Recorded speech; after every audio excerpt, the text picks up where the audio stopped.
అలానే మన ముందుకు వస్తుంది రుక్మిణి అక్క.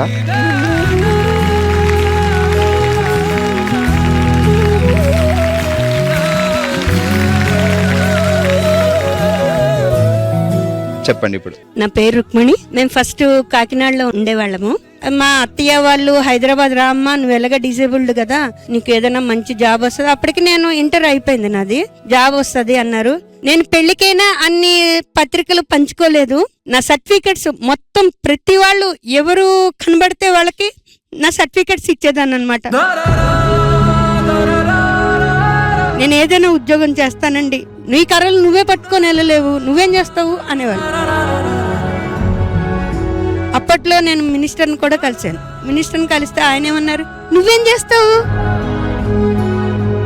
నీకు టెలిఫోన్ బూత్ ఇస్తాను అన్నారు. ఆయన టెలిఫోన్ బూత్ ఇప్పించే టైంకి అందరి చేతుల్లోనే మొబైల్స్ వచ్చేసాయి. ఇక నాకు ఇప్పించిన లాభం ఏముంది.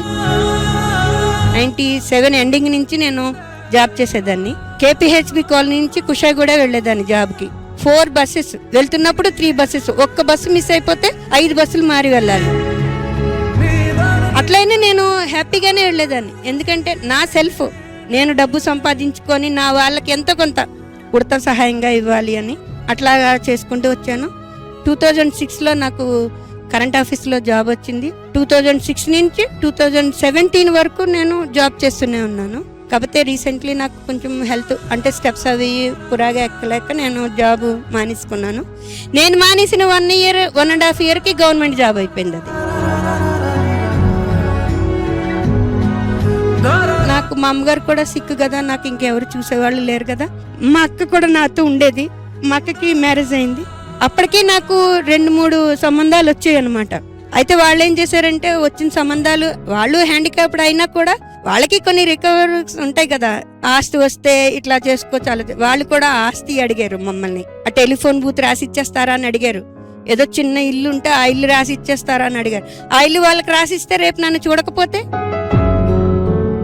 మా అక్క ఆలోచించుకొని ఎవరు వద్దులే బావగారిని ఇచ్చేసేద్దామని మా బావగారిని ఒప్పించి చేసింది.